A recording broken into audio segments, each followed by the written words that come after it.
2019년 어느 날이었습니다. 여성 A씨 집에 평소 잘 알고 지내던 약혼자의 후배 B씨가 찾아왔죠.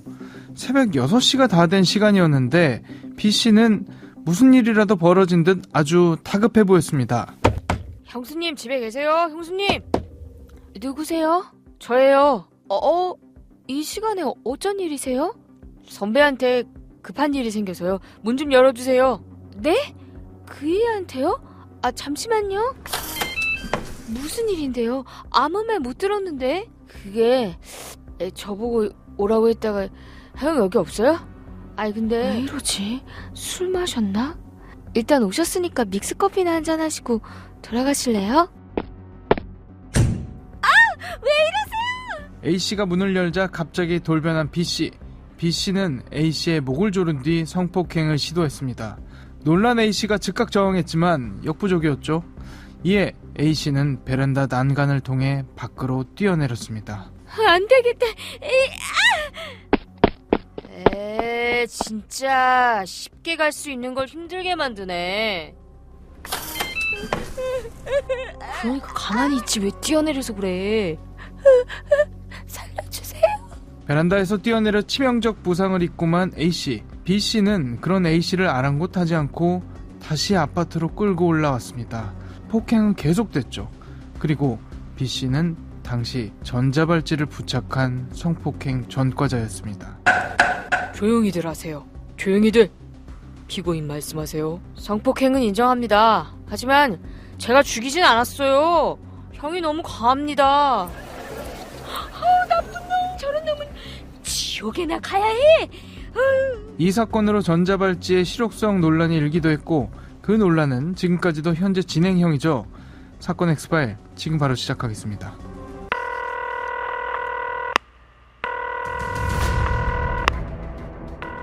사건은 보이는 것보다 가까이 있다.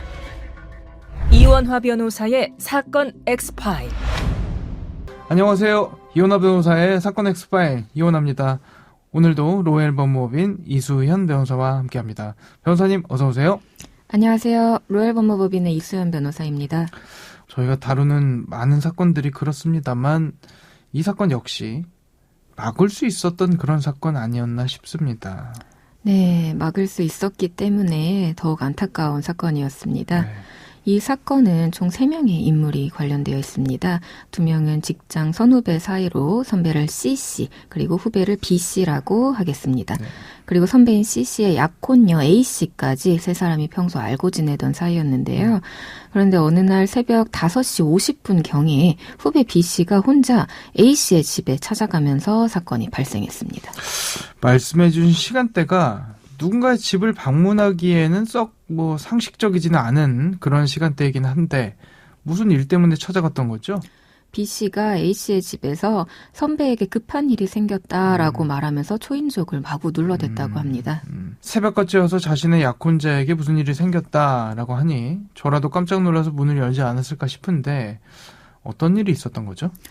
이제 A씨는 평소에 B씨와 안면이 있기도 했고 약혼자인 C씨가 걱정이 되니까 문을 열어주었던 모양입니다.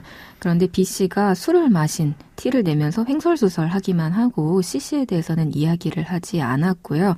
A씨는 술이라도 깨라고 B씨한테 커피를 권한 다음에 집에 가라고 내보냈다고 합니다. 네. 그런데 이때 B씨가 갑자기 A씨의 목을 세게 쥐면서 성폭행을 시도했습니다. A씨는 격렬히 저항을 하기는 했지만 결국 이기지 못하고 기절을 했고 B씨는 기절한 A씨를 소파에 뉘어놓은 다음에 잠깐 물을 마시러 갔는데요. 이때 기절했던 A씨가 깨어나서 달아나기 위해서 창문을 통해서 6층 아래로 뛰어내리면서 크게 다치고 말았습니다. 6층이면요. 이거 올라가서 내려다보신 분들이 계시겠지만 상당히 높은 위치입니다. 그런데 거기서 뛰어내렸다는 거는 당시 얼마나 긴박한 상황이었는지 그런 걸 짐작해 볼 수 있을 것 같거든요. 무엇보다 A씨 많이 다치지는 않았습니까? 다행히 화단으로 떨어져서 피투성이가 되기는 했지만 살아는 있었다고 합니다. 이제 CCTV의 영상을 보니까 A씨가 말을 하려던 장면이 포착되어서 살아있었다는 걸 알 수 있었는데요. 그런데 이 B씨가 A씨가 떨어진 것을 알았으면 119에 신고를 그렇죠. 했어야 됐는데 오히려 1층으로 내려가서 A씨를 다시 끌고 집으로 올라온 다음에 이 부분이 진짜 너무너무 네. 충격적인 부분인 것 심지어 같아요. 집으로 데리고 와서 눕혀놓은 것도 아니고 다시 성폭행을 시도를 했습니다. 네. 그리고 성폭행이 잘 되지 않으니까 목을 졸라서 결국에는 A씨가 사망까지 하게 된 사건입니다. 네. 근데 이게 놀라운 게 또 B씨가 떨어진 A씨를 다시 끌고 올라왔다고 말씀드리지 네네네. 않았습니까? 이때 CCTV에 자신의 얼굴이 찍혀서 용의자로 지목될까봐 집에 있는 그 약혼자 C씨의 옷으로 갈아입고 수건으로 얼굴을 가린 채 1층으로 내려갔다고 합니다. 이게 정말 안타깝다라는 말밖에 나오지 않는 것 같은데 범행이 어떻게 알려지게 됐습니까? 이제 연락이 되지 않는 것을 이상하게 여긴 A씨 가족이 아파트 찾아갔다가 사망해 있는 A씨를 발견하고 경찰에 신고하면서 사건이 알려지게 됐습니다. 경찰은 곧바로 현장 인근의 CCTV를 확인을 했는데요. 처음에는 A씨를 끌고 온 사람을 A씨의 약혼자인 C씨라고 생각을 했습니다. 네. 그런데 곧바로 B씨가 옷을 바꿔 입었다는 사실을 알게 되어서 B씨를 추적한 지 2시간 만에 순천의 한 원룸에 숨어있는 A씨를 체포할 수 있었습니다. 네. 처음에는 경찰은 이제 A씨가 추락사, 떨어져서 죽은 것으로 판단을 해서 B씨한테 강간치사 혐의를 적용해서 구속을 했지만 국과수를 구검을 해보니 A씨의 사인이 경부, 압박, 질식사, 즉 목이 졸려 살해당했다라는 점이 확인해서 강간 살인으로 혐의가 바뀌었습니다. 그리고 B씨가 결국 살인 혐의에 대해서 자백을 하기도 했습니다. 네. 저는 이 사건 살피면서 가장 문제다 싶었던 부분이 이 B씨란 사람이 관련 범죄로 2번이나 형을 살고 나온 전과자였고 심지어 전자발찌를 찬 상태였다면서요? 네, 그렇습니다. B씨가 범행 당시에 전자발찌를 차고 있었던 것으로 드러나서 굉장히 충격을 안겨주었는데요. B씨가 관련 범죄로 2번은 형을 살고 나왔고요. 그 전에 한 번은 집행유예를 받은 전과가 있습니다. 그러니까 3번의 성폭행 전과가 있었던 그럼 이거는 전과자였던 거죠. 성폭행만 4번째인 거네요? 그렇습니다. 네. 그리고 이 성폭행을 18살 때부터 시작을 했습니다. 18살 때에는 성폭행으로 징역 3년에 집행유예 5년. 그리고 집유가 끝난 지 6개월 만인 2007년에 2번째 성폭행을 저질러서 징역 5년형을 선고받고 수감되었고요.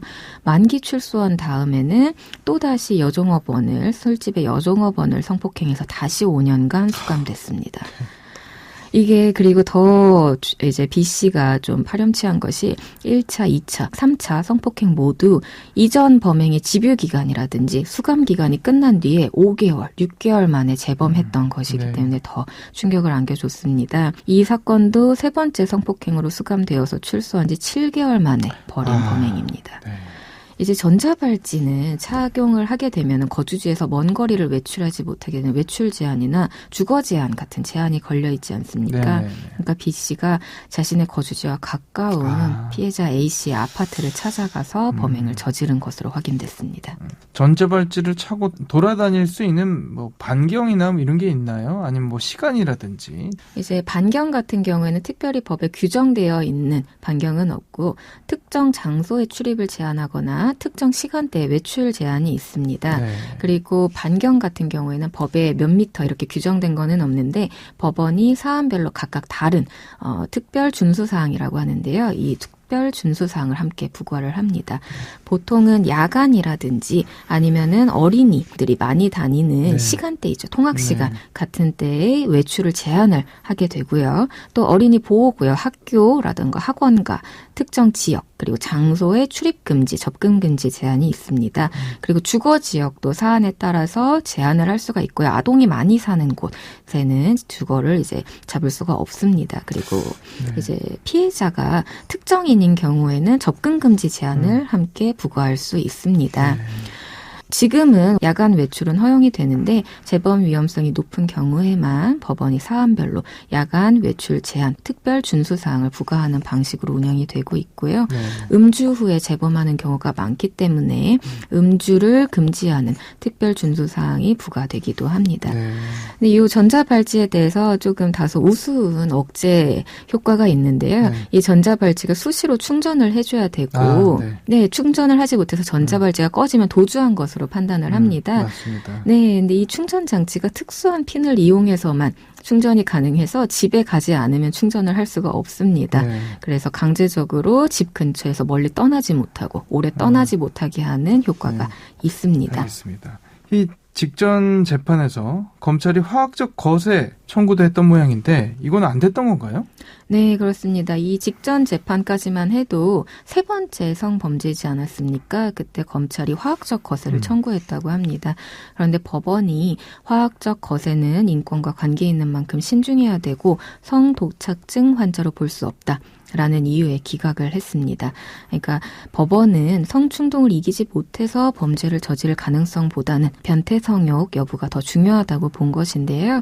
이게 화학적 거세를 하는 경우에는 성폭행으로 끝날 수 있는 사건이 살인까지 이어지는 오히려 더 피해자에게 안 좋은 결과가 이루어지는 경우가 많아서 이러한 판단을 내린 것으로 보고 있습니다. 네. 사이코패스 검사도 했던 모양인데. 네, B 씨가 굉장히 높은 사이코패스 점수를 받았습니다. 40점 만점에 29점을 받았는데요.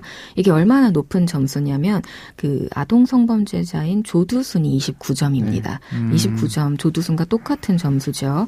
그리고 이제 또래 여성을 살해했던 정유점이 28점이고요. 강호순이 27점, 어금니 아빠로 알려진 이영학이 25점을 받았습니다. 그럼 매우 높은 점수이죠. 굉장히 높네요. 네. 아무리 생각해도 여러 면에서 막을 수 있었던, 일어나지 않을 수 있었던 그런 사건이 아니었나 싶은데 검찰은 B 씨에 대해서 사형 구형했죠? 네, 그렇습니다. 검찰은 성폭력 범죄 처벌 등에 관한 특례법의 강간살인 혐의로 기소를 했습니다. 강간살인죄의 경우에는 사형이나 무기징역형만 처할 수 있습니다. 근데 그중에서도 사형을 선택한 것은 검찰이 매우 중한 범죄로 판단했던 모양입니다. 검찰의 구형에 대해서 피고인 쪽은 제가 B 씨죠. 성폭행을 시도했지만 죽이진 않았다. A 씨가 뛰어내렸을 뿐이다. 라면서 처음에는 살해 혐의를 부인을 했는데요. 검찰 조사 이후에 범행을 인정하면서도 우발적이면서 사전에 계획된 범행이 아니므로 감형해달라라는 주장을 했다고 합니다. 당시 피해 여성 A 씨의 아버님께서 청와대 국민청원 게시판에 글을 올려서 정말 많은 분들이 분노하고 아버님의 의견에 공감했던 그런 게 아직도 기억이 나거든요. 네, 사건 직후에 피해자의 아버님께서 국민청원 게시판에 우리 딸을 성폭행한 후 잔인하게 목 졸라 죽인 극악무도한 살인마를 사형시켜달라라면서 글을 올렸고요. 이 청원이 게시 3일 만에 청원 참여 인원이 11만 명 넘길 정도로 많은 공분을 샀던 상황입니다. 아버지께서는 굉장히 이제 피해자가 얼마나 바르게 살아왔는지, 얼마나 효녀였는지 이런 것들을 말씀하시면서 아버지께서 이 사건의 내용을 너무 자세하게 잘 알고 계셔서 청원에다 기재를 해주셨더라고요. 네. 다시 끌고 올라갔던 사건들 이런 것들까지 네. 다 기재를 해주시면서 청원을 올리셨습니다. 재판 결과가 어떻게 나왔습니까? 1심 재판부가 무기징역을 선고했습니다. 이 B 씨가 또 여기에 형이 무겁다면서 항소를 했습니다. 네. 그런데 다행히도 2심 재판부도 원심인 무기징역형을 유지를 했습니다. 네. 특히 2심 재판부는 판결문에 반인륜적인 범행이다. 누범 기간에 범행을 저질러서 범행 과정에서 숨졌다라고 하면서 항소 기각 이유를 상세하게 기재를 해주기도 했습니다. 네. 사건 엑스파일 오늘은 선배 약혼녀를 성폭행하고 살해한 순천 아파트 강간살인 사건 살펴봤습니다. B 씨는 범행 당시 전자발찌까지 착용한 성범죄 전과 2범, 아니 3범이었습니다. 출소 7개월 만에 다시 범행을 저질렀고 이번엔 살인으로까지 이어졌습니다. 놀라운 건 이런 일이 자꾸 반복된다는 겁니다. 그러니 의문이 들 수밖에 없는 거죠. 과연 재범률이 높은 성폭행범에 대한 법과 제도 정말 이대로 괜찮은 걸까요? 오늘 저희가 준비한 내용은 여기까지입니다. 끝곡으로 새소년의 난춘 들려드리면서 이 시간 마치겠습니다. 여러분은 모두 변호받아 마땅한 사람들입니다. 사건 엑스파일. 여러분 고맙습니다.